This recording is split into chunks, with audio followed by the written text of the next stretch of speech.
Hey guys, good morning. Welcome to the RAMZPAUL show.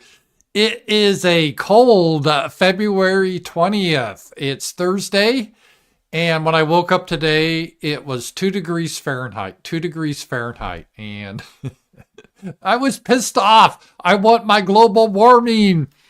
It's interesting whenever there's a hot day in summer. Bernie Sanders is always, oh, this proves global warming is real. But you never hear of him talking when we have all like this wrecker cold. You don't hear of him. So it's been cold, but the good news is slowly we're supposed to warm up, and by next week we'll be in the 60s. So a 60 degree swing in temperature in a few days. So that's going to be nice. But right now, my lawn out there, I'm just looking, it's covered with snow. And I don't think much is going to melt today because we're not even supposed to get above freezing. So I am ready. I am ready for spring. Although that means I'm going to have to mow the lawn and we'll get the spring rains, but I'm ready for it. I'm not a big fan of January and February. They're kind of my least favorite months. I just don't like those months. And then it gets better. I like spring. I like summer. Although August is, I get tired of it because it's really hot by then. I love the fall though, and up to Christmas. So we'll get through it. We'll get through it, and we'll get through it as a community. And guys, thank you for being here. If you're just stumbled upon the show, this is the RAMZPAUL show. Welcome. We have fun, and we do this every Monday through Friday. The show, and now Monday through Thursday, we do it at 11 a.m. Central, and then Friday I do it at 8 p.m. in the evening for people that want to interact live with the show on Fridays. And also Friday we have an open mic. I will just send a link out. You guys can join and ask a question or a comment, kind of like Rush Limbaugh had callers. And we do that on Friday evening. So then last night we had the kickoff of Wednesday wrap up. I like that, Wednesday wrap up, and the logo. I didn't think of it. Someone said, oh, that's a cool name. I'm like, yeah, AI thought of it. So soon we won't even need commentators. AI will be able to get my face, image, and voice, and same with Z-Man, and it'll be able to do a show for us. So this is great. Humans will not be needed here shortly in the future, but still we need them now a little bit. And I thought it was a great show last night. I had a lot of fun with Z-Man. We just, I think, interact really well. We kind of think of the same and so many issues. In a lot of ways, we have a similar background. He's spent years in the business corporate world. I have too. He's kind of got a technology background. I do too. I think we're both right wing, but we're not the goofy type. So we have a lot of in common, and I'm looking forward to the show. If you have ideas for the show, just let us know. We might just do like topics. He would like to talk about Nixon, and that would be interesting. But I don't know. We'll see. So whatever feedback you have, just let us know.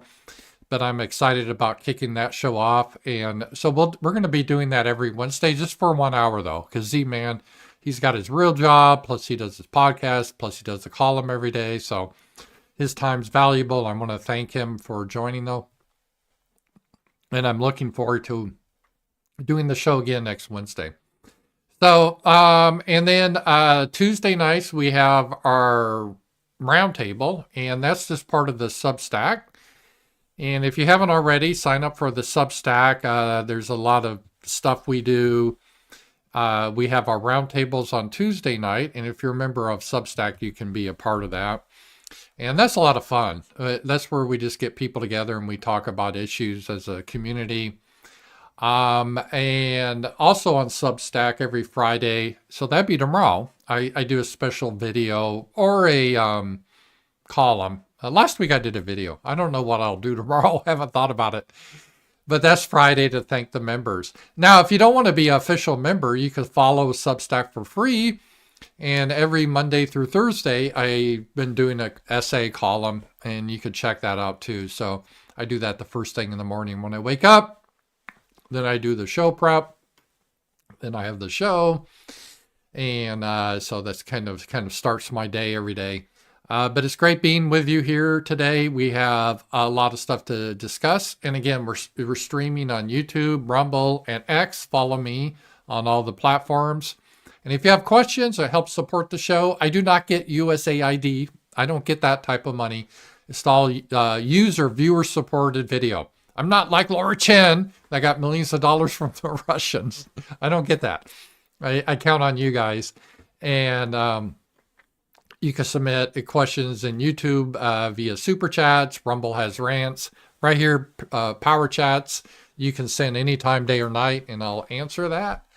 I appreciate that. And Stream Elements has a tip feature. So there's a lot of ways to interact with the show. It helps to make the show better and a lot more fun. Let's see here. There's one of the things I think is really key I wanted to go over. One is J.D. Vance. I've been very impressed with J.D. Vance. He's exceeded my expectations. I always love the people. Oh, he's just so weird. He wears eyeliner. And he's like, J.D. Vance has probably been one of the most based politicians we've had in my lifetime. It's just crazy how people are. Because he's just saying the stuff right on the money. And I think J.D. Vance is part of the reason Trump is doing so well. Trump has a lot of smart young guys around him now. J.D. Vance is a young man, and so is Elon Musk, and they're both very intelligent. And you see the difference in this administration, and part of this is because of J.D. Vance. He shook up Europe, at the Munich Security Conference. He was polite. He's a very eloquent, very intelligent man, but he basically read Europe the Riot Act that, our values aren't the same anymore. We were about freedom, liberty, allowing freedom of expression, freedom of religion, free elections. Even if you don't agree with someone, you still allow them to run. Whereas the Europeans, and he used the phrase, they are descending into Soviet totalitarianism. Anything that they don't like, they label as hate or misinformation or disinformation, and that gives them an excuse to censor people. And it got so bad that people in Britain were arrested for a silent prayer. Yeah, a silent prayer. And you could be arrested in your own home in Britain for praying. It's just, the Soviets never went that far. So there's fundamentally a question of why are we defending Europe when they no longer share basic democratic values? All that Europe stands for now is importing third world immigrants that slaughter their children. And if you complain about it, you go to jail, not them. And promoting homosexuality and all sorts of weird sexual practices.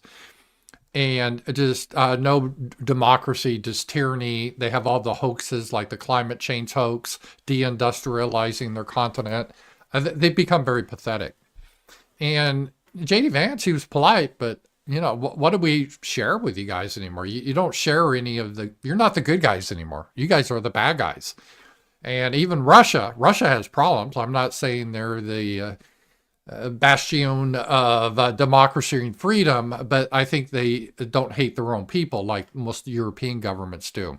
The British government hates white Englishmen. They would like to eliminate them, literally. And it's really pathetic what's happening. They hate Christians, and they hate normal families, and we're just not compatible with it. And J.D. Vance, I think it was a 22-minute speech, but in many ways it's going to go down as one of the most historic speeches of this century. I really do believe that. And it was such a speech that shook Europe up. The head of the conference, he was some guy. But he actually, when he was reviewing the conference, I forget his name, but he broke down like a little bitch and started to cry. And I was talking to the Z-Man. Okay, if you're a man, someone in your family dies, you cry, that's okay. Or your dog dies.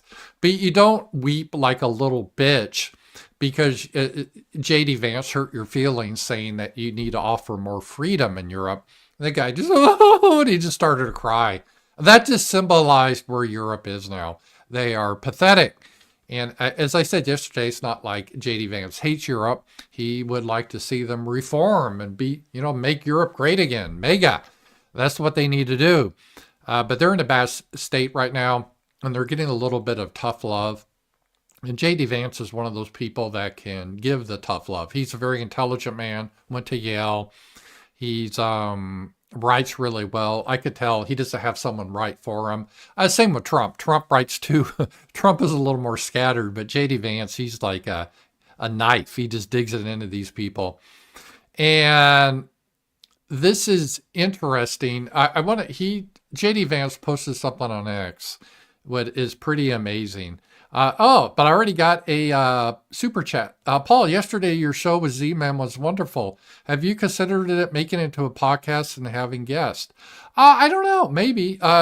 We want to keep it to an hour. We're going to do this every week. We're still determining the format. The only constraint is I want to keep it to an hour just because Z-Man's time is limited. And that's pretty good. If you think about it, when you used to watch TV shows in the 70s or 80s, they would at max go an hour. And really, it wasn't even an hour because then you'd have commercials. So an hour is a lot of content. We don't have commercials, and I understand that. So I don't want to go over an hour. We might have guests, but we'll have to see how to fit that in. Yeah, I will ask Z-Man that. This is our Wednesday wrap-up. It's just not my show. It's also Z-Man's. We collaborate with it, and we split the super chats on that day. And reminds me, I got to send him the money we got yesterday. And I like him. I think it's really good. And he's a very talented writer. If you haven't, read his blog. I read his blog every day. He's good on camera too, but I think his real expertise is the written word. So check him out. And then every Friday he has this podcast, which is interesting. And he goes into depth on issues more than just the daily what's happening in the news. He will go into more philosophical things. Sometimes it gets a little deep, intellectual, but it's pretty accessible, mostly what he talks about. So I do appreciate that. But thank you for the feedback. And we definitely may consider having guests. I don't know. We're still kind of shaping the show, and we will see where that will go. All right, let's look at JD Vance. There's actually a few things I want to talk about JD Vance. And I think JD Vance is important to look at him because he's not a passive vice president. Again, I think he has a very active role in this administration. I think he's helping to shape policy. And I think JD Vance, at this point, you would have to put him on as the odds-on favorite to be the next president of the United States. I think he's got a great chance. And he was replying to this guy, Neil Ferguson. I never heard of him. And he was talking about George Bush saying, this will not stand. This will not stand. This aggression against Kuwait. And he was trying to say, as Republicans, we need to be warmongers, basically. But let me read J.D. Vance's response. I think this was spot on. This is moralistic garbage, which unfortunately the rhetorical currency of the globalists, because they have nothing else to say. And this is extremely interesting what J.D. Vance said here. This is something, again, if you follow Z-Man, he's been talking about this a long time. And by the way, I think a lot of you would be surprised about there's not many steps from our sphere to someone like JD Vance. Not many steps whatsoever. And I'm sure many people close to JD Vance read Z-Man. I'm sure they know who I am, and maybe JD Vance himself does. He uses a lot of phrases and ideas that people in our sphere have been saying for the last 10 years, and now we see it mainstream. But this is a key point that is really different than the previous administrations recently, is that the left in Europe, they put everything in moralistic terms. Good guys, bad guys, Putin is Hitler, or whoever their enemy is. And they just make it into a comic book type of thing. And whereas J.D. Vance and Trump, they see this more as almost like a business, like what's good for America. Countries have different interests. We understand this. We got to have diplomacy to work this out. We got to act like men. And men historically, while we can be emotional, definitely, have a capability to sit down and reason. And I brought up with Z-Man last night, and I'm not trying to say like Putin or Trump are like mafia figures, but if you ever watched The Godfather, when they had the meeting to try to end the war, the gang wars between the 5 families. The basic idea was, hey, this is bad for business. I know there's some personal stuff, but hey, this is business. We've got to go back to what's good for business, even though we have our differences. I mean, we have our grudges, but we got to put that behind us. In the case of Don Corleone, his son, Sonny, I think, was killed. And then they responded and killed another crime's family son. It kind of went back and forth, these vendettas. And it's like, we got to put these behind us. It's not good for business. Let's reach a negotiated settlement and we can move forward. And I think that's how Trump looks at things too, is we got to just restructure the world and go forward for what's good, primarily for America, but also for the rest of the world too. And so we're not just sitting around in a very feminine way, just talking about some abstract morality that is mostly nonsense. Like, we shouldn't really care that they don't have gay pride parades in Moscow. In fact, I think that's a good thing. But even if you think they should have homosexual pride parades, that's not the reason for us to be antagonistic towards Russia. But to the left it is. And the left, we got to invade Afghanistan to teach Afghan women how to read. Well, that's for the Afghanistan people to work out. As long as they don't come into our countries, we should keep them the hell out of our countries. If they're here, that we should send them back. But they got to figure out their own country, the way they want to live. And if they want to live a certain way, it's not our business to meddle. And that's Trump and Vance, what they're saying here. So don't make everything into a morality play. Look at national interest, and that's what's important. And Vance continues, for 3 years, President Trump and I have made 2 simple arguments. First, the war wouldn't have started if President Trump was in office. Second, that neither Europe nor the Biden administration nor the Ukrainians have any pathway to victory. This was 3 years ago. It was true 2 years ago. It was true last year. It is true today. This is an important point he's making. First, the idea that the war wouldn't have happened with Trump. I know that sounds like Trump is just bragging because Trump likes to do that, or hubris on his part. But I think it's more than that. I think even Putin commented that was true, because Trump understands how to negotiate and work. And okay, we have an issue. Let's open dialogue. We don't want to have a war. How can we deal with this thing? But the whole Biden regime, they made that little dictator in Kiev, Zelenskyy, superhero. Remember, in Congress, all the Democrats were waving the Ukrainian flag, and they were doing propaganda that, festooned across America, Americans are standing with Ukraine by flying the Ukrainian flag. Biden said that. Of course, it was fake. I drove around Arkansas. I didn't see one Ukrainian flag. Even in shit-lib areas like Fayetteville, you see the homosexual flag, but not the Ukrainian flag. But it was a myth they were doing. And then we've since found out a lot of the social media accounts that were supporting Ukraine, they were bots, and it was part of a PSYOP. Your tax dollars that went to USAID, they were being spent on a Ukrainian psychological warfare operation to try to get you to support the war. And they did that by having fake Twitter accounts. At the time it was Twitter, and you saw they were saying the exact same thing many times. And they would even go on places like 4chan. They would try memes because someone said, the kids like memes, so let's make a meme. I know, let's make Putin look like a monkey. They thought that was clever. It was really cringy, but they thought that was clever, and they ran with that. And that was all fake. It was all state-operated propaganda against us. Supposedly in a democracy, they're using propaganda against us. And they did it in more ways, too. Remember all the celebrities that went over to Ukraine? The average person, what they're hoping is the average dumb person, look at my celebrities going over to shake hands with Zelenskyy. I must support the war. That's what they're trying to do.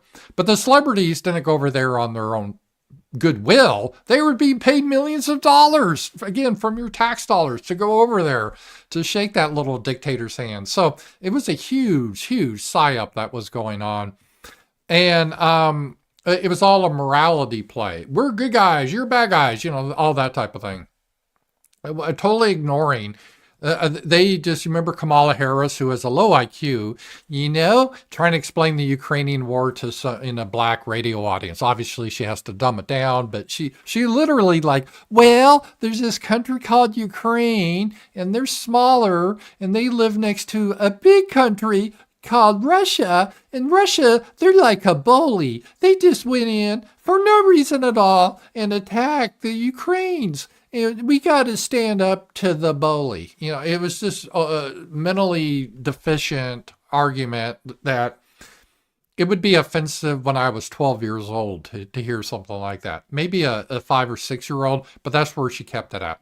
And so all the rhetoric was childish, that Putin just went crazy and he invaded Ukraine because he's just like Hitler, wants to take over the world. For no reason at all, he invaded. They don't mention the 2014 coup that we conducted, Victoria Nuland in Ukraine, and then how the Ukrainians started to persecute the ethnic Russians. How they started to arrest a priest. They started engaging in ethnic cleansing in the Donbass. None of that. None of that. It was just randomly, they just took this in a childish way. And so they ran with that morality that was fake and childish. And now we have some serious men in our office that are, no, we got to look at this in a more serious fashion, really what happened here. So this is a big way. And so that's point number one, is just forget the virtue signaling is really what J.D. Vance is saying here. And that's big on the left. They don't really reason much. They're very feminine, meaning feminine is not so much about reason and what's right and wrong in a rational sense, but emotions, what feels good. And so if someone cries, that's an argument. You see that all the time on social media. Women will get on TikTok and they'll start bawling about whatever subject, and they think their tears represents an argument, right? So they don't counter your argument in a rational way. They'll just start crying. And again, I'm not saying all women do this. There's very intelligent women, Michelle Malkin, Ann Coulter, I could go on.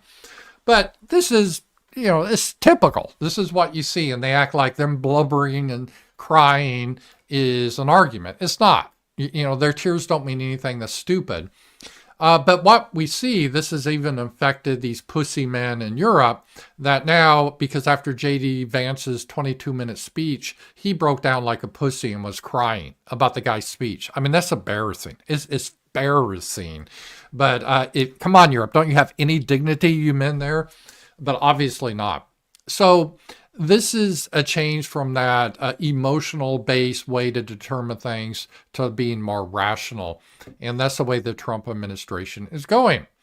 And then the second thing he said is that neither Europe nor the Biden administration nor the Ukrainians had any pathway to victory. There isn't. Unless the United States was going to get involved with World War III, potentially a nuclear holocaust, to protect the Donbass, there was no pathway. Russia's a lot bigger country than Ukraine.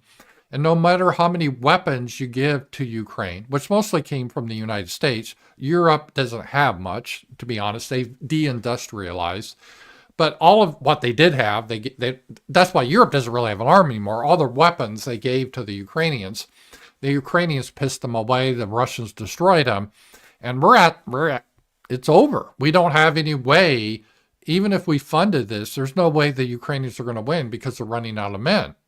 It's just that simple. And Russia, they have a big industrial complex. They haven't offshored all their factory production. Trump's trying to change that in America, but we started to offshore everything. But Russia didn't. They have the factories. They have the minerals. They can make more drones.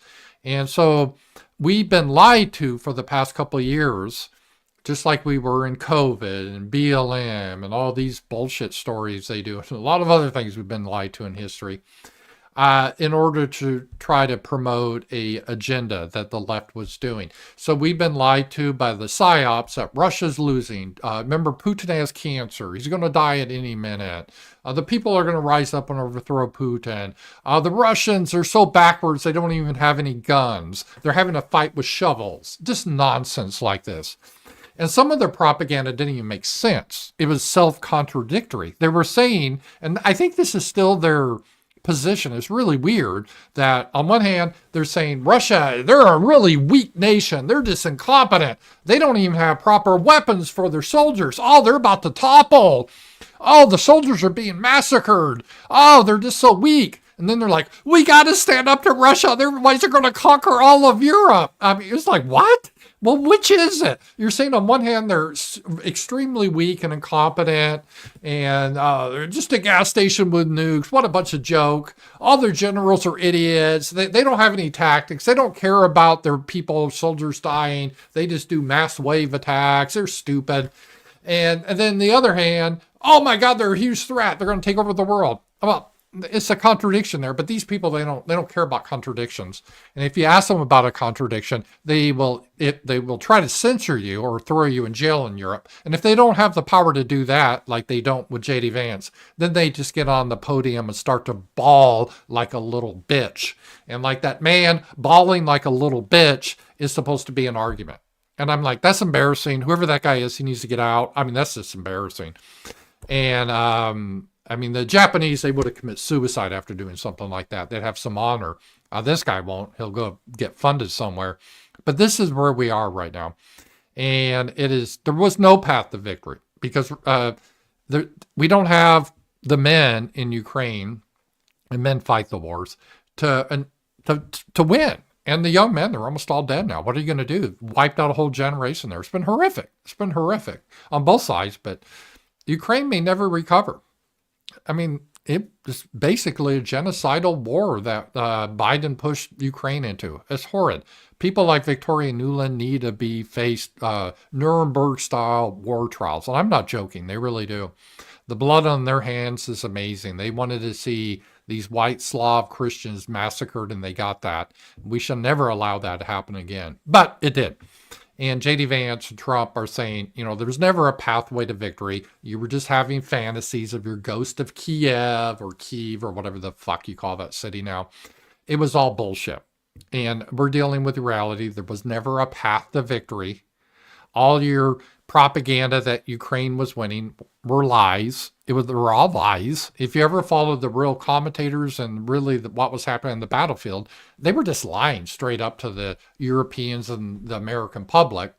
And we're seeing the lies now. Just like we saw the COVID lies, we're seeing the Ukrainian lies. It's coming out now. The dirty laundry is coming out. And Ukraine now, they're in a bad way on the battlefront. I mean, the whole thing. The problem now with trying to get a peace treaty with Russia on Ukraine, and that's why what Trump's doing is more than Ukraine, because Ukraine could solve itself pretty soon. The lines are starting to crumble for Ukraine. So by the time we negotiate a settlement, the war could be over anyway. That's just the truth. And so the Europeans, they've lived in a fantasy world. This is a problem that the left has in general. And I hate the terms right and left, and Z-Man talks about this too. Those are kind of dated terms. I don't even know what they mean anymore. Because you have someone supposedly a right-wing fascist, Donald Trump, that is trying to end censorship, trying to cut the size of government, protect freedom of religion.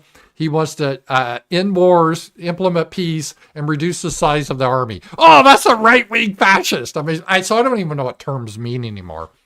They're ridiculous. But whatever we call the left, whatever you want to call them, I think we kind of know what they are. They deal mostly in fantasy. They don't deal in reality. They believe in the power of the narrative. Magical thinking, I call it. Oprah, The Secret. If you believe something is true, it will happen. If you believe you'll get $10 million in a year and you speak it into existence, it will just happen. I'm like, no, it won't. Not by itself. I mean, you got to do steps to make stuff happen. It's not magical. I could say, I'm going to be the next quarterback of the Denver Broncos. I speak that into existence. I believe it. I do my affirmations every morning. I'm going to be the next quarterback of the Denver Broncos. Now, that's not happening. It doesn't matter how much I say it. It's not changing reality. But the left, they believe in this magical thinking. It's really bizarre, but they do. And you see it in everything. This is why they believe if a man puts on a dress, if we all pretend he's a woman, he'll be a woman. But he's not. He's a man in a dress. But no, if we all say, and we got to put people in jail that disagree with that, and if we silence speech, it will come into reality. They really believe that. It's crazy thinking, but that's how they think. And they bought their own bullshit propaganda in Ukraine, the Ukrainian war. They're like, if we just don't allow any opposition to the war, if we pay people to post on Twitter and 4chan, and if we just tell lies about glorious victories over the stupid Russians, even though that's not reality, it doesn't matter. We're using this narrative, and the narrative is real, and it's not. It's not. It's bullshit. But that's what the left's always about. They're about bullshit. Same about race. Oh, there is no such thing as race. Well, there is. Everyone's exactly equal. Well, they're not. I mean, you can say that all you want. You could throw people in jail. You can kill them. That doesn't change reality. And reality can be a bitch, right? Ayn Rand said you can ignore reality, but you can't ignore the consequences of reality. And she's right. And there's a time they have to understand that. You may not believe in gravity, that you may find that racist, sexist, homophobic. But if you step off a building, gravity doesn't give a shit. Doesn't give a shit about your beliefs. And this is what we're seeing here with Ukraine. It was all based on lies. They were telling us lies based on your tax dollars. And all the lies are coming to the surface now. And they're like, oh, shit. And I'm like, yeah, well, I don't know what to say. You guys didn't want to deal with reality. And J.D. Vance what he's saying in that sentence is there was no path to victory ever. They were fooling themselves and running around with the Ukrainian flag and sending them all this money and paying people to post on Twitter and paying people to post memes of Putin looking like a monkey was not going to change reality. But they did that anyway. All right, let's continue. And for 3 years, the concerns of the people who were obviously right. Hello, look who was obviously right about this. Who was right about COVID? Who was right about Ukraine? I mean, who was right about BLM? So, the people, for 3 years, the concerns of the people who were obviously right were ignored. And what was Neil's actual plan for Ukraine? Another aid package? You remember, half our aid that went to Ukraine, we don't know where it went. Of course, that's not us saying this. That's not RAMZPAUL saying that. That's Zelenskyy. Oh, I don't know where half your aid went. Don't know. Because remember, Elon Musk and the Doge boys are thinking about auditing. What the fuck happened to our money there? Well, I don't know. I bet I know where it went. We need to start looking at offshore bank accounts in like the United Arab Emirates, UAE. There's a reason that Zelenskyy went there with his wife. So, no, we can't tolerate it from that bastard. We're getting our money back and you're not hiding your money offshore. But anyway, another aid package. Is he aware of the reality on the ground of the numerical advantage of the Russians, of the depleted stock of the Europeans, or even their more depleted industrial base? Again, Europe is in such a fantasy world. It's hard to understand because Europeans are very intelligent people.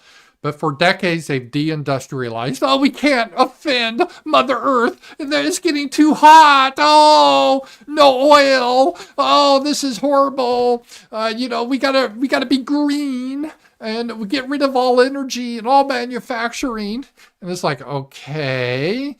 And how are you going to have, how are you going to fight wars then if you don't have any manufacturing? And they don't have armies. They don't have weapons. So what are they talking about?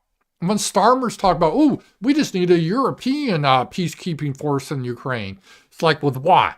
With what? What with you pansies in Britain that maybe have a regiment? Hell, I mean, I don't think Britain could defeat the Arkansas militia. I don't, our state militia here. I don't think they could. That's how weak they are. So I don't know what they're talking about. They're in a fantasy world at this point. They have no army to speak of. It's mostly imaginary.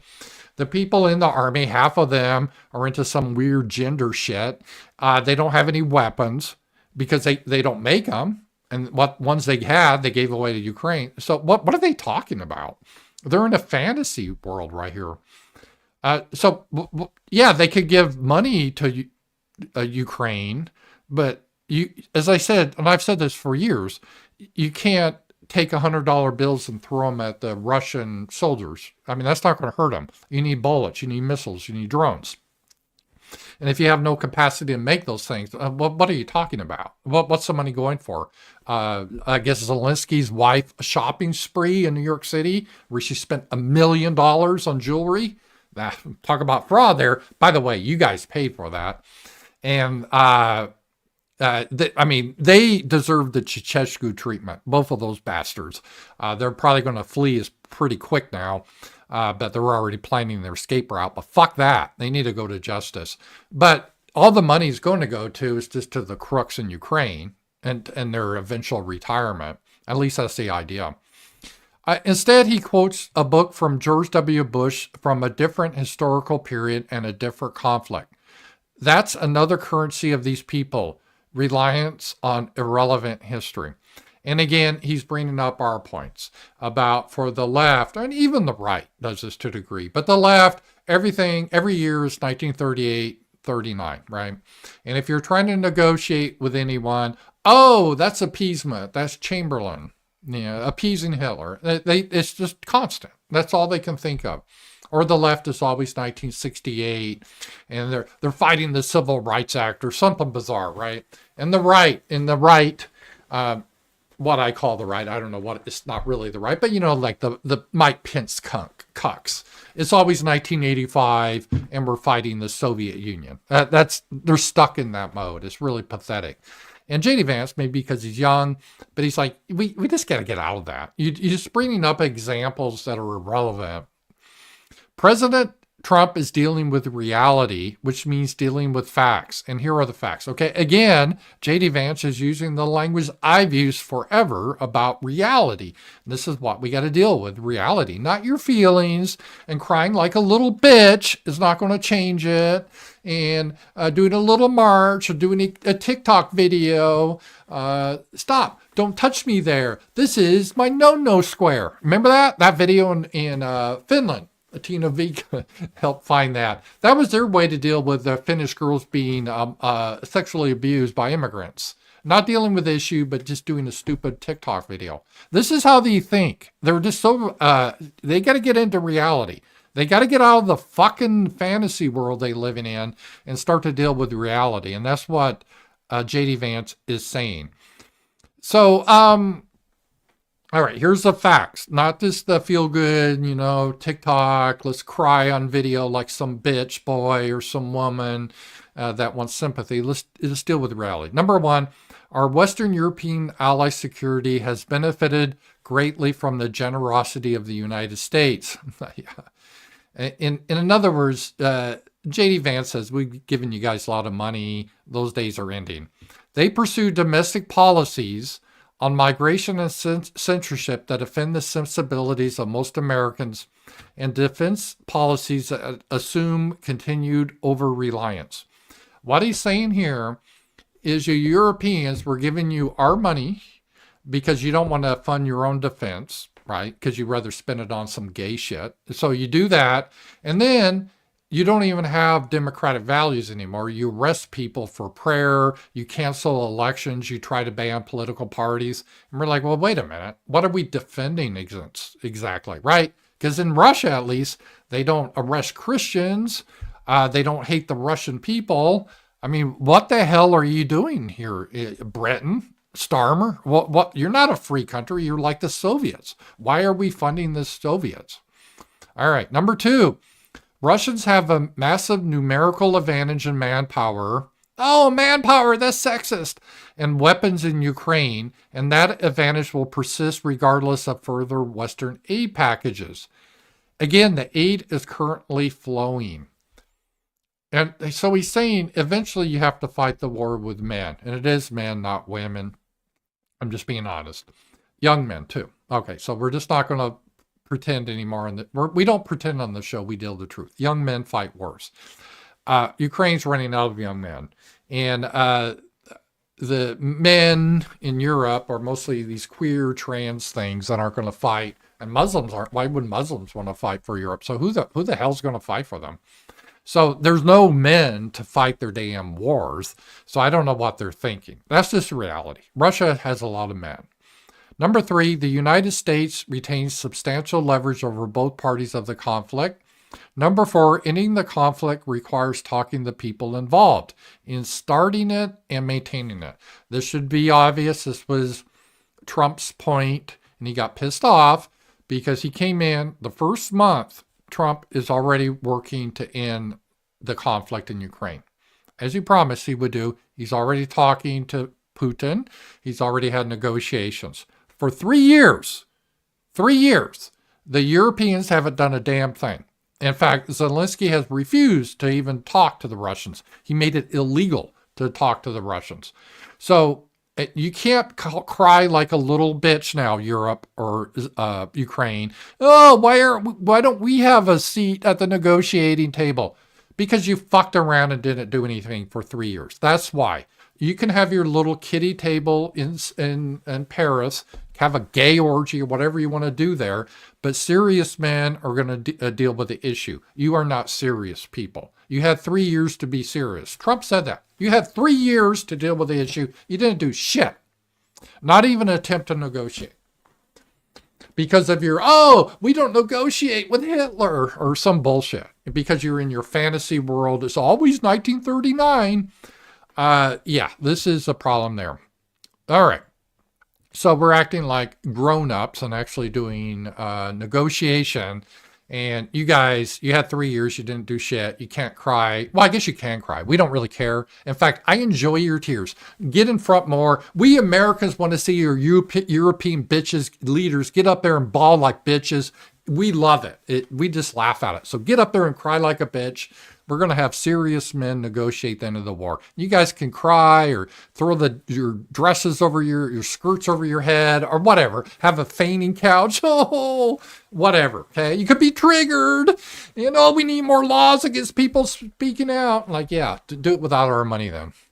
So that is what he's doing here. All right. Number 5, the conflict has placed and continues to place a stress on the tools of American statecraft, from military stockpiles to sanctions and must-else. We believe the continued conflict is bad for Russia, bad for Ukraine, bad for Europe, but most importantly, this is refreshing, bad for America. So what Elon Musk is saying here is this is just bad for business.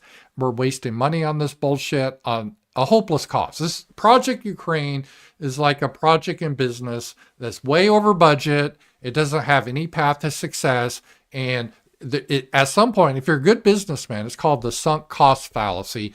It's a fallacy that you need to, because we spend all this money on this stupid project that we know is going to fail, well, we can't pull out now. We got to spend more. Now, that's the sunk cost fallacy. If you're a good businessman, you're like, no, we're shutting this down. This isn't going to work. More money's not going to fix this. We don't have the money, right? We're in a financial crisis, and there's a lot of reasons for that, but we don't have the money. We don't have the money to fund transgender operas in Colombia. Sorry, you can fund that on your own. We don't have the money, and we don't have the money to fund Zelenskyy's wife's shopping spree in New York City. We don't have the money for that bullshit anymore. So we are shutting that out. All right. Given the above facts, we must pursue peace, and we must pursue it now.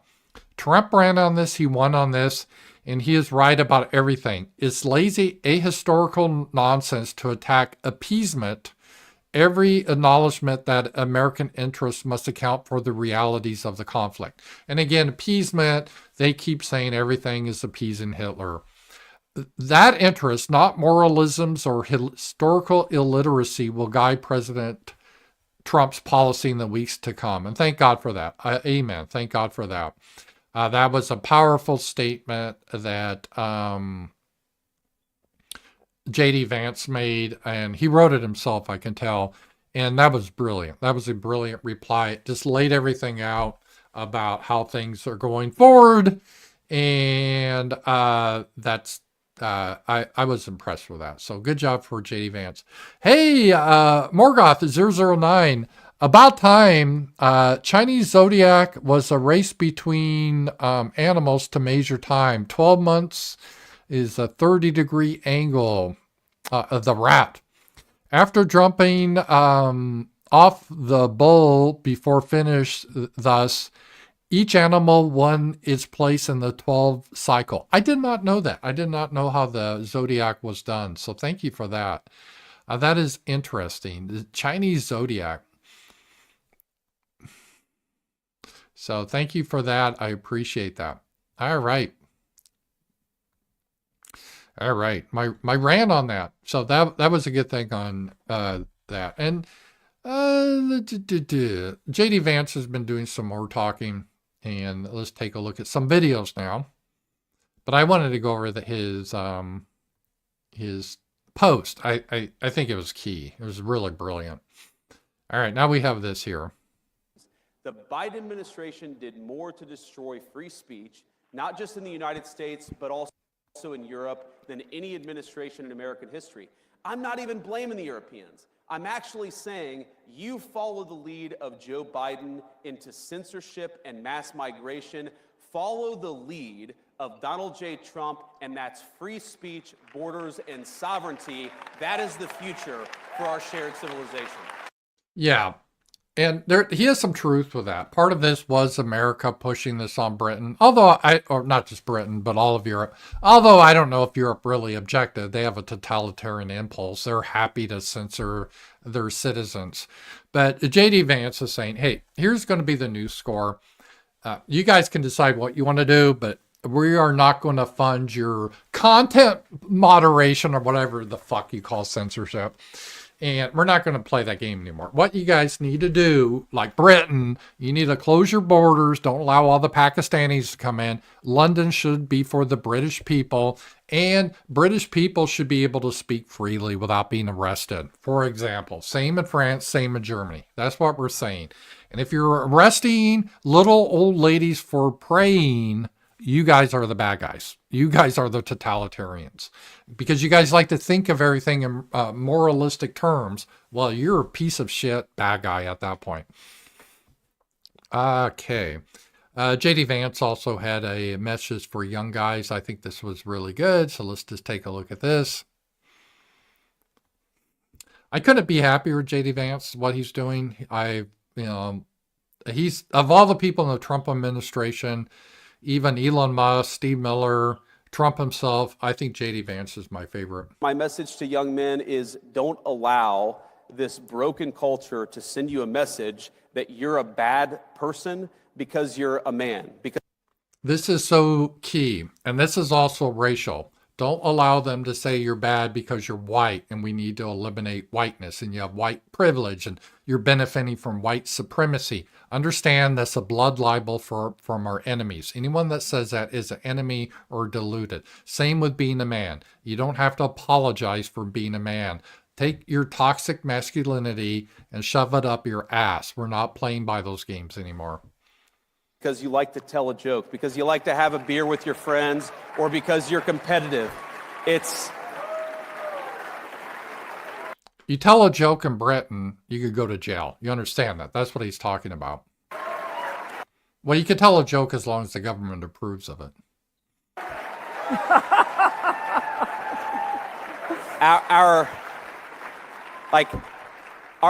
message, the cultural message, and I think the president's and mine is the exact opposite, but our cultural message is, I think that it wants to turn everybody, whether male or female, into androgynous idiots who think the same, talk the same, and act the same. We actually think God made male and female for a purpose, and we want you guys to thrive as young men and as young women, and we're going to help with our public policy to make it possible to do that. So this is a key thing of fighting the cultural war, because the Democrats on the left, they say there's a problem to be a man. Well, if you're going to be a good man, maybe if you engage in sodomy, that's with other men, that's the only way you can be a good man. And Trump is giving another message to young men. So this is really good, because all we see is the girl boss, in Hollywood, and men are stupid.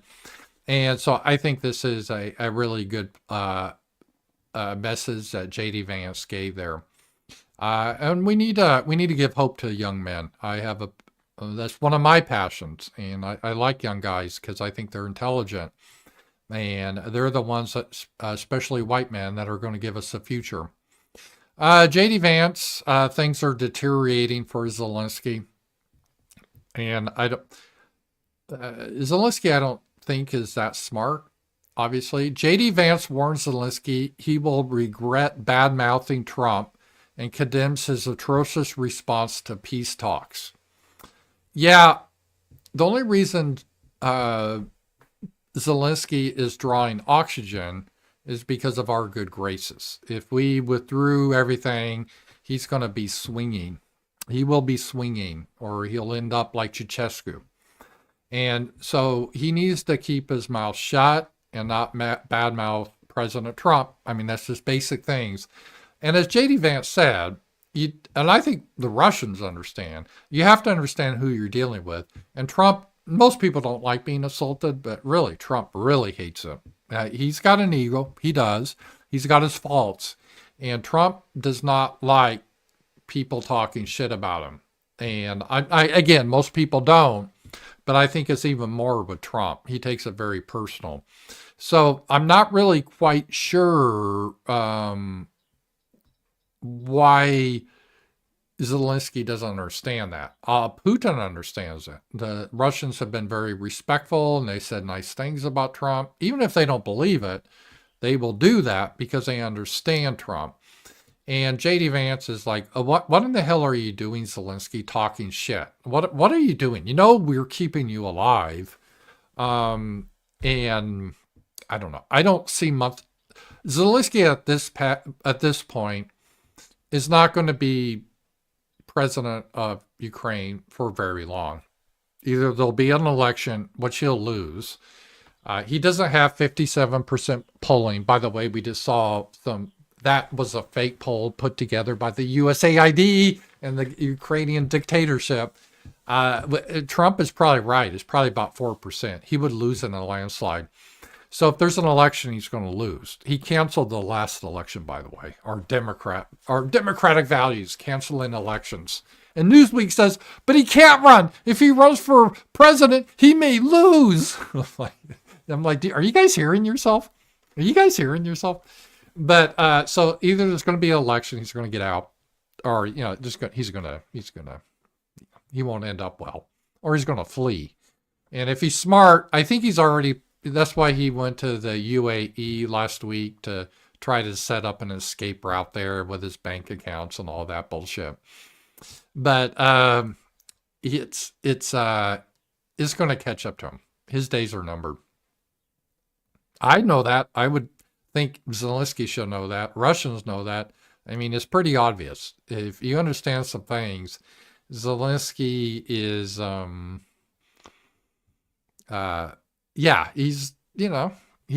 it'd be, again, maybe it's because I watched The Godfather. I'm like going back to The Godfather. It'd be like you're talking shit about one of the crime family heads. And it's like, you're kind of limiting your lifespan there. All right. J.D. Vance talking more about Europe here, doubling down what he said at the Munich summit. I guess trigger warning. I don't want your Europeans to break down in tears by watching this, but we'll watch this. His entire defense is subsidized by the American taxpayer. It's kind of low volume, I can't help it, but he's saying the entire German defense is subsidized by you, the American taxpayer. There are thousands upon thousands of American troops in Germany today. Do you think that the American taxpayer is going to stand for that if you get thrown in jail in Germany for posting a mean tweet? Yeah, in Germany, if you post a tweet that they don't like, you could be thrown in jail. And J.D. Vance says, why are we providing Germany with soldiers? Of course they're not, right? So the point that I try to make to our European friends, and I think that they're our friends, I believe that, I know President Trump does, is that friendship is based on shared values. You do not have shared values if you're jailing people for saying we should close down our border. You don't have shared values if you cancel elections because you don't like the result, and that happened in Romania. You do not have shared values if you're so afraid of your own people that you silence them and shut them up. So let's have shared values. Let's defend democracy. Let's have free expression, not just in the United States, but all over the Western world. That is the path to strong alliances in Europe.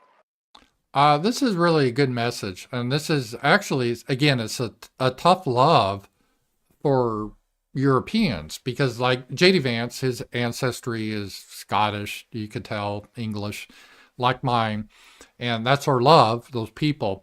We want the Europeans to be able to speak their minds without being thrown into prison. And right now, those countries aren't free. If you're saying, yeah, I don't want a bunch of Pakistanis in this country. That's not our culture. I want England to be for the English people. You will be arrested in England for saying that. I'm not exaggerating. And that is not a free country. And we need to, it's again, and J.D. Vance is basically saying, we're paying for a lot of your defense. Why should we pay for your defense when you don't even support good values? You're not even support traditional democracy values. You've warped the term democracy. Their idea of democracy is canceling elections, censoring people, and promoting homosexuality. That's their view of democracy. I shit you not. That's their view. You got to get out of that view, and you got to return to liberty, not be like the Soviets. And I would say they're even worse than the Soviets at this point. So, yeah, that is what is happening there. All right. Some of the stuff that is breaking out here that I talked about earlier, but we got some reporting on with this USAID. Psychological and Information Warfare Center of Ukraine received $140 million a month from USAID since 2022. And ironically, it was NAFO getting paid to a shitpost, almost $40 million a month from USAID alone. And it makes sense because I've often thought at the time, a lot of the people that were posting pro-Ukrainian propaganda, they were kind of new accounts, and they all said almost the exact same thing. And like, this is being coordinated. It's not natural. It's just not a, they may present themselves, oh, I'm just a housewife from Nebraska, and not really. It's some Ukrainian operator in Kiev impersonating that, trying to influence your opinion and based on your tax dollars. And that is what is happening here. All right, things have got real negative for Zelenskyy, and here's Trump talking about it.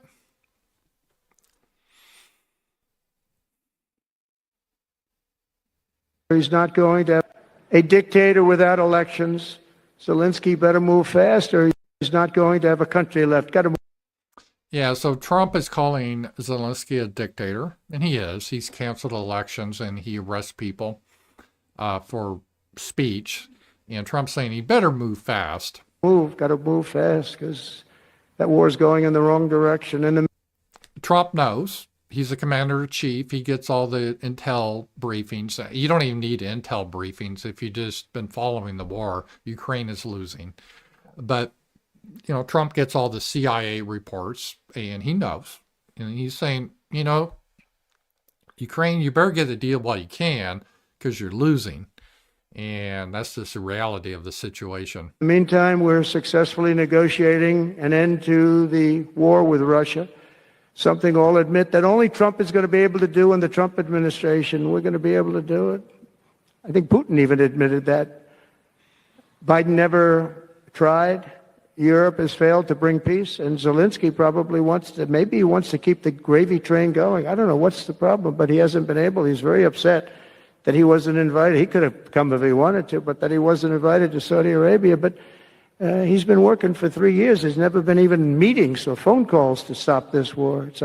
Yeah, that's why I said earlier in the broadcast, they had 3 years to try to negotiate with Russia. Russia has always said they were willing to discuss. Hey, maybe the negotiations don't work, but you keep the dialogue there, right? They refused to even do that. Now, a month in, because God knows what they were doing for 3 years, they weren't doing any diplomacy. A month in, Trump is already successfully doing diplomacy, and now they're whining like little bitches that they want a seat at the table. Well, you got your table. It's in Paris at your kiddie table. That's where you're going to sit. You're not going to sit with the big boys. Horrible thing. I figure Russia's lost 900,000 soldiers. I think that Ukraine's lost probably 700,000. And it's a terrible thing. You'll see bodies and body parts all over the field, all over. We see them very accurately through satellites. And again, a lot of it, Trump said he sees images that you guys don't see because he gets the confidential satellite views, and it's pretty grim. I love Ukraine, but Zelenskyy has done a terrible job. His country is shattered, and millions of people have unnecessarily died. And you can't bring a war to an end if you don't talk to both sides. You got to talk. They haven't been talking for 3 years. That should be obvious that you need to talk in order to negotiate, but they refused. Europe refused. Ukraine refused. And so again, if you refuse for 3 years to talk and negotiate, you can't cry like a whiny bitch about it now. You just can't. Sorry. So we hope to see a ceasefire soon and to reestablish stability in Europe and So that's Trump's position. They're hoping to get a ceasefire, or at least normalize relations with Russia. And his patient has totally run out with Zelenskyy. I think that's very obvious. And unless Zelensky's stupid, maybe he's not very bright, but he's got to see the end is coming. And this is the other bad thing, because Zelenskyy claims they don't know where half the money, our taxpayer money, went. They don't know where. This is Zelenskyy saying this, not me. They don't know what happened to it. Like billions of dollars. We're not talking like $100 or $1,000 or even $1 million. We're talking billions. They don't know where. I have an idea where it may be, but let's just say it's not. There's a lot of strange things happening there. And so Trump told Elon Musk that Doge needs to look at where exactly this money went. And Zelensky's not very happy with that, obviously. By the hour, this just came out today, they were supposed to have a Kellogg, our guy in Europe, our special envoy or whatever, Lieutenant General Kellogg. He just canceled a press conference after a meeting with Zelenskyy in Kiev. And now, just like we have the Gulf of America, we no longer have Kyiv. It's back to Kiev. And sorry about that. I get spam here. And it's like we don't have, it was Mount McKinley, then it was Denali. We're back to Mount McKinley. We're back to Kiev. We don't have Kyiv anymore. Ukraine is a train wreck of slow motion, and we cannot stop watching it. Yeah, but it's not slow motion. It's going quick. So that's not a good sign. Kellogg met with Zelenskyy, and they had a press conference scheduled after the meeting. But I guess, I don't know, it didn't go very well, and they canceled the press conference. So that is what has happened. And Zelenskyy is not acting well. He's having a tantrum. And one of the ways he's having a tantrum is he has blocked Truth Social. That is like Trump, once he got banned from Twitter, remember that? He started his own company called Truth Social. And Zelenskyy has blocked Truth Social. It's not available anymore to Ukraine, to the general public, because he's mad at Trump. And Trump, America, we're the only one. This is bizarre because without Elon Musk and Starlink, the Ukrainians can't communicate on the battlefield. They can't. And without our satellite data, they don't know what the hell the Russians are doing. And without our missiles, they can't shoot down Russian missiles, our Patriot missiles. So they're totally dependent upon us like beggars, and they're spitting in our hand. And yeah, smart, Zelenskyy, smart. Especially with someone like Trump. Maybe you could do that with a weak bitch like Biden because he doesn't know what's happening. But I don't think that is a smart way to do it with Trump. But Zelenskyy decided he's going to double down on being an ass. And that's not going to end up well at all. But that's where he is. That's where he is right now. And let's see here. One of the things I really like that's been coming out recently, and this was tweeted by Elon Musk, is a man I interviewed. He was on the Ramsey Paul show. If you guys remember, Coach Red Pill, or Gonzalo Lira. He was a American journalist. He was also from Chile, and he lived in Ukraine, and he was critical of the war in Ukraine. And he just blogged from his little apartment in eastern Ukraine. And that was all he did. He just gave his opinions. But the Ukrainian secret police arrested him. They tortured him, stole money from him, pulled his fingernails, poked objects in his eye. It was a really sad situation. And then he tried to escape Ukraine, but they caught him and they murdered him. And that's an example of what we're fighting for over there. And let me just show you here real quick on that. The more spotlight finally put on what Zelenskyy did to an American journalist, Gonzalo Lira, the better. And again, I had this man on my show.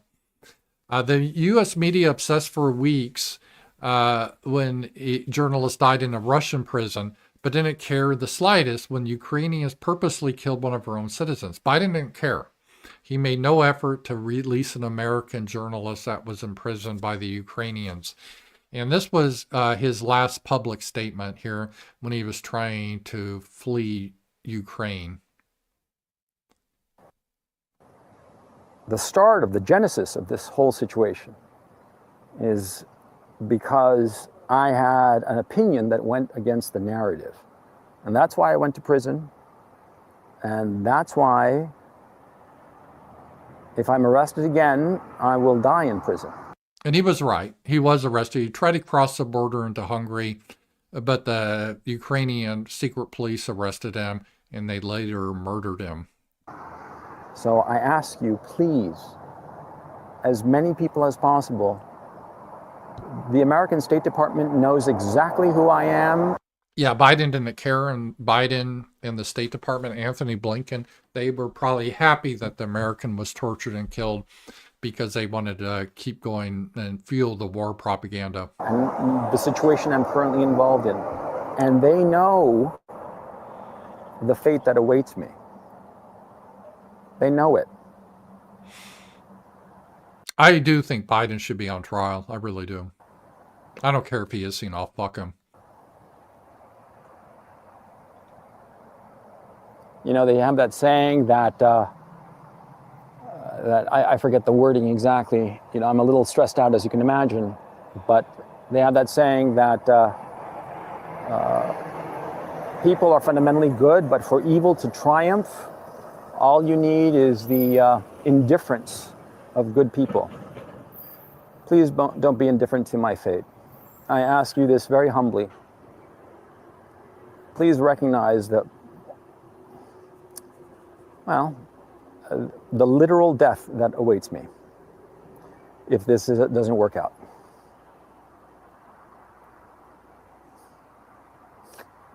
Understand what's going on. That was his last message, and then the Ukrainians arrested him and murdered him under the democratic Zelenskyy regime, that piece of shit that runs Ukraine. And so I'm glad that is getting more publicity there. And part of the issue, another guy that should be arrested and face charges, was this guy named John Ashton. Well, let's listen to him. He's a man. This little background. He was always a Democrat left-wing guy, I believe from the Nevada area. Supposedly had Antifa ties and all that. And then when it became fashionable, he discovered late in life that he was actually born in the wrong body and he was a girl. And then as a girl, he went to Ukraine, and the Ukrainians thought for some reason having a man dressed like a woman, and really he started to make death threats against American politicians, was like a good look. And eventually he got even too much for the Ukrainians and they kicked him out. I think he went by the name of Sarah at the time. Now, it's interesting because what I've heard, and I heard this from multiple sources, he no longer thinks he's a woman. So he was assigned into the wrong body. He didn't know that for years. Then he was his true self, and now he's back to his old self. But he was instrumental in getting the American journalist murdered by the Zelenskyy regime. And this right here, the teeth of the Russia hates the truth. And just listen to this guy with the blonde wig on. Just listen to this propaganda over the top. And this is something that would have been cringy for North Korea propaganda in the 50s. That their obsessive focus on a Ukrainian volunteer is simply allowing the light of the Ukrainian nation's honesty to shine brightly. Next week, the teeth of the Russian devils will gnash ever harder, and their rabid mouths will foam in uncontrollable frenzy, as the world will see a favorite Kremlin propagandist pay for their crimes. He's talking about Gonzalo Lira. And this puppet of Putin is only the first. Russia's war criminal propagandists will all be hunted down, and justice will be served as we in Ukraine are led on this mission by faith in God, liberty, and complete liberation. So that guy needs to be arrested by the Trump administration and put on trial. I would like to see him do that, but that was just a reminder of what they were doing about that. And he was running propaganda for the Ukrainians. Here's some more of his propaganda he was running. And the whole thing of misgendering him, but I think he calls himself a man now too. So he's gone back and forth. I can't keep up with his fucking genders that change every 5 minutes. So here we are. There's a reason you haven't heard from Gonzalo Lira yet with his so-called attempts at asylum in Hungary. It's because the state security services, better known as the SBU, are some of the most talented and focused law enforcement agents across the globe. And in doing so, they knew where Gonzalo Lira was. There's a reason you haven't heard from Gonzalo. So Gonzalo Lira, he or she, this whatever it is, was bragging about the murder of what became the arrest of Gonzalo Lira. And again, I call on President Trump to arrest this man and put him. I think he should go to Gitmo. That he's a threat, and he's anti-American, and he collaborated with a foreign country to murder a American citizen. In my opinion, he needs to be on trial. So hopefully that will happen. It's really sick, the stuff that happened, but yeah. This is what we've been dealing with, guys. And finally, the truth is coming out. It's coming out with Elon Musk actually responded to that. And we need more and more of that happening. All right, let's look at some of the German hypocrites here. All right, German Schultz slams American interference after U.S.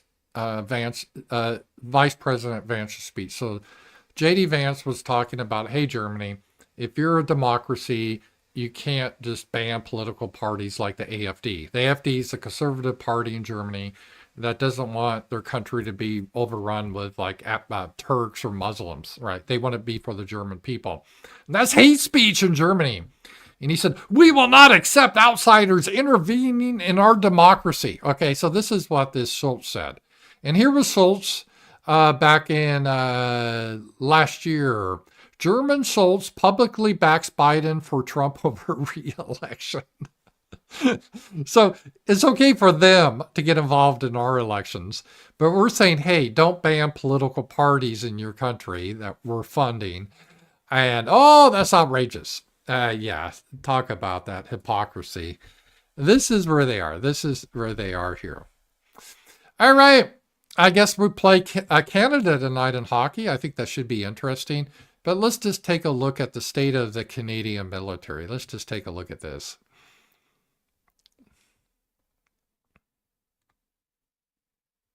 Our focus is transformation and mobilization are the two key words that I use to describe the approach that we have at the moment. Of course, modernization means more than just changing how we recruit, but it also means changing who we recruit. With support from the Vice Chief of Defense. So they have these girl bosses. Canada is probably the army. I mean, it's a joke. Is probably even weaker than Britain's. And staff and government partners, we are challenging outdated policies and practices to simplify security process for applicants with ties to other countries. Therefore, most applicants, included permanent resident, can begin basic training after receiving their reliability status clearance. Just recently, we have enrolled our 455th permanent resident. So they're bringing in foreigners. You know, Canadians, they've been, like much of Europe, they've been trying to break it so there's no longer a white nation. And they've been pouring these people in. So they're bragging, they're trying to get these foreigners, aliens, to Canada to serve in the army. Great success. To build on how we recruit and ensuring that we don't unnecessarily screen good candidates out, we are modernizing our medical standard by reviewing our military common medical standards and aligning them with our new universality of service policy. This will give us more flexibility to recognize that people with low-risk medical condition may still serve fully in the Canadian Armed Forces. Probably like Africans that come over with AIDS is what she's talking about. Right now, 26.4% of newly enrolled Canadian Armed Forces members identify as racialized Canadians. Racialized Canadians. I don't even know what the fuck that means, but they're proud that 26.4% are racialized Canadians. I think that means non-white. And that's a good thing, because you have to understand whiteness is bad to these people. And so this is a good thing. 18% are women, and 5.2% identify as Indigenous. To succeed, we must continue to tap on all Canadians from all communities who want to She's repeating the diversity is our strength lie that's been debunked. serve. Candidates without high-risk foreign implications now complete an initial reliability status check before enrollment. That is to say, they are now enrolled under the same process as Canadian citizens who do not possess high-risk foreign implications. We've analyzed our processes and realizes that the Canadian Forces Aptitude Test was not in line with industry best practices. They were saying they used to have an aptitude test, but these aliens coming in were too stupid to pass, so they're lowering the standards. This is what they're saying. And served as a barrier to enrollment. So they couldn't get these stupid people in, so they want to get them in because they want to, try to reduce the white troops. Instead, we've introduced a scored employment application form, or SEAF, which evaluates essential qualities of personal and organizational success, including academic results, qualifications, work experience, extracurricular activities, or other life achievements. So they're not doing a standardized objective test because these people are too stupid to pass, so they're going to just have this other bullshit. With a modernized common enrollment medical standard, we are adding a third group. I guess this is the LGBTQ guy. I'm just guessing how he talks. Fit to the task, which means that while the applicant has Oh, tell us. What does this mean? medical employment limitations, for example, requires daily access to medications, those limitations do not represent a medical contraindication to attend basic training. The applicant must also meet universality of service requirements and medical standards for their desired military occupation. All medical conditions are being considered.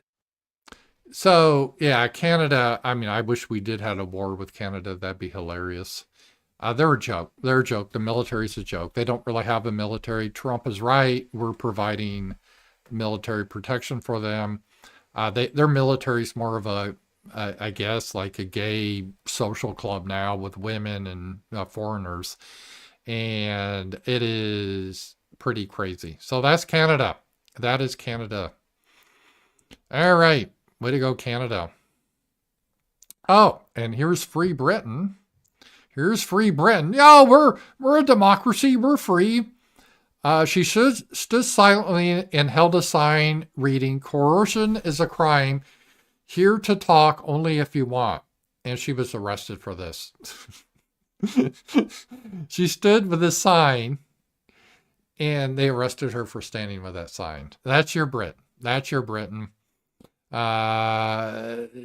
Crazy, but that's where they are in Britain right now. 74 years old.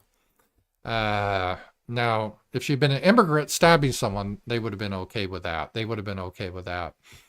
Let's see here. So that was it. we're getting some more good news, and I hope this is true. God, this would be nice. But I don't know if you guys saw this, so we'll go a little bit domestic. I wanted to cover a lot of stuff on the foreign stage, but great news domestic. Breaking: the U.S.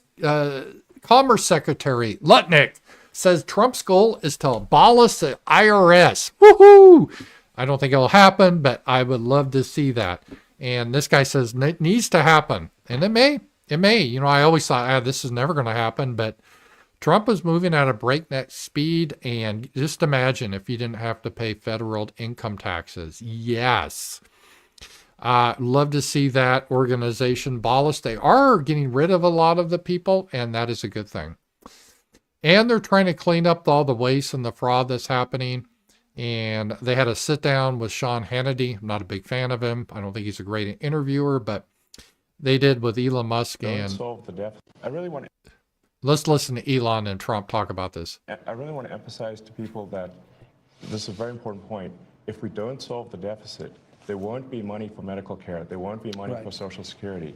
We either solve the deficit, or all we'll be doing is paying debt. So it's got to be solved, or there's no medical care, there's no Social Security, there's no nothing. It's got to be solved. It's not optional. America will go bankrupt if this is not done. That's why I'm here. Yeah, he's a businessman, and it's a serious situation. Our finance has been mismanaged for years, and we just don't have the money anymore. It needs to be solved, and otherwise, it just won't. We won't be able to pay Social Security, won't be able to pay medical care, and I guess you can print money, but then you have hyperinflation. So this is a serious problem right now, and we need to look into this. Really, what is happening there, and so. We will see on that, but it's a serious situation. All right, come to immigration. A lot of people, I disagree. They're, we're not deporting enough people, but I would like to see the deportation numbers going up, and so would Trump. But at least we're doing it somewhat. And breaking: President Trump is expected to sign an executive order which terminates all federal taxpayer benefits going to illegal aliens. It's bizarre we were giving any dime to criminals. That's just weird, but we were.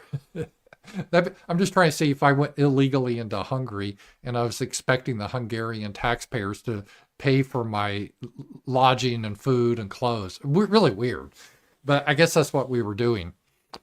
And why this is important is this is going to help with deportations. I've always said there's a couple types. There's where you actually deport, where you arrest them and send them out.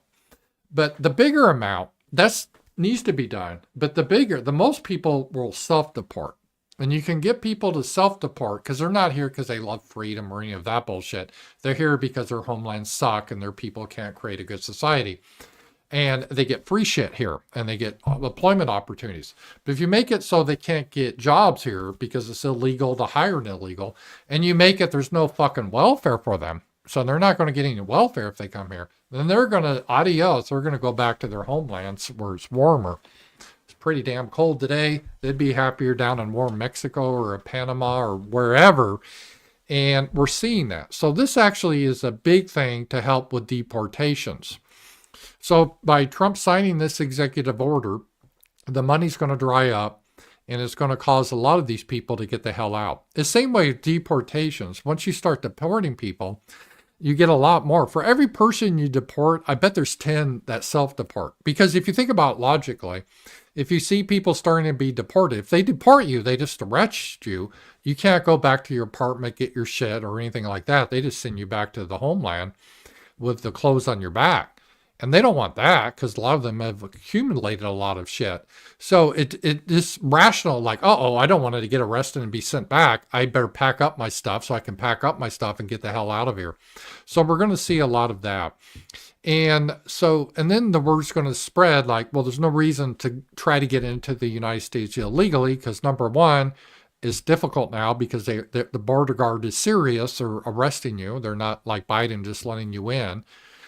So that is pretty much stopped. But also, once you get in, you're not probably going to get a job and you're not getting free welfare anymore. Those days are over. You're not staying in a luxury hotel. You're not getting a debit card for free money. And so that's people are saying, well, I'm not going to go then. And so that is huge. And I think that is a huge thing and a big win for us. And that is, we need to really look forward to that. And I think I applaud Trump for that. So I know some people are down that you want Trump to do more on the migration thing, deportations, and I agree with that. But I think that is it. Pam, hi, $2. Do you think the general public will break out of this hysteria cycle? COVID hysteria, BLM hysteria, Ukraine hysteria? Yeah, I think they will. Not everyone. There's still some true believers of COVID that want to run around with their mask on. But in general, I think I think the cycle broke last year, really. I really do. I think a lot of people realize they've been lied to about a lot of these topics. And again, a lot of people, they're naive. They wanted to believe in the media. The government wasn't lying to them. And some people are lost causes, don't get me wrong. But I think many people are like, well, wait a minute. You guys have been lying to us. Wait a minute. Why is Russia winning? You've been telling us for 3 years Russia was losing. What's happened here? And wait a minute. You're saying that Europe is a land of democracy, yet they cancel elections. They throw people away in jail because they pray. Ukraine arrests American journalists, and the government, even the American government, didn't object to him being murdered. What's going on here? And I think this is key. So I do think the hysteria is starting to, it did break. I really do think it's broken. And you saw that the difference this time with Trump when he took office, there was no riots. Remember the first time he was inaugurated, the girls screaming, but people forget there was a riot in Washington, D.C. They set cars on fire. There was none of that this time. There's nothing really. It's all been low energy. The left has lost a lot of the energy because people are just tired of it. They didn't offer anything. The left has just gone honestly insane. And let me just show you one example of this. Here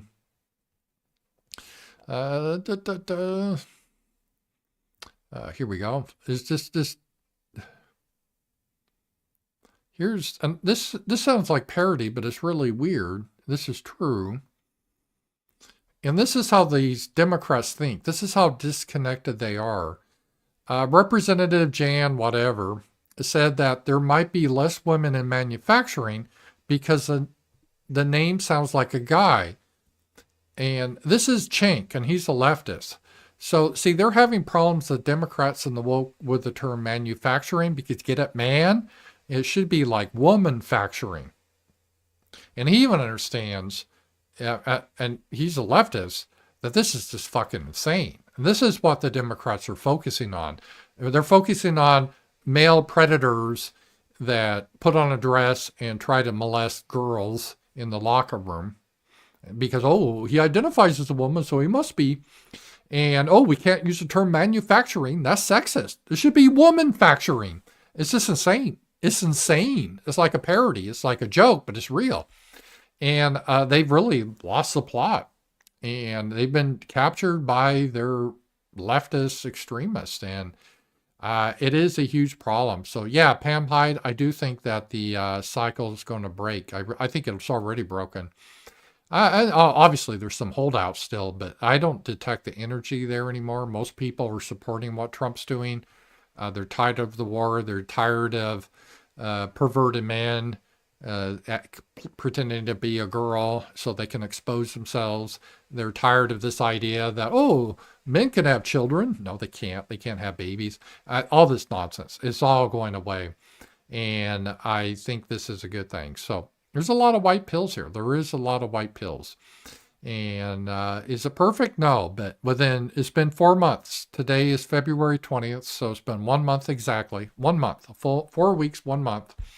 Trump's been in office, and it's exceeded my expectations of what he can do within 1 month. He has just been on a roll, and I love it. So hopefully we'll see. It may change, but this is... I think this is definitely on the right track. So, guys, it's been a lot of fun. So today's Thursday, and I'm just going to my head, what's next? Friday, tomorrow, We have the show, remember, in the evening. So it'll be at 8 p.m., the Ramsey Paul Show. So no show during the day tomorrow. But I will probably have my video out to my Substack supporters in the morning. So subscribe to me on Substack. I really do appreciate it. It's a way to support me. And thank you guys have been interacting with the show and submitted questions and stuff. It really helps me. I really do appreciate it. And exciting, a lot of content to come, a lot of stuff, collaborating with Z-Man, a lot of cool stuff happening. So thank you guys, and I will see you guys tomorrow night. Talk to you guys later.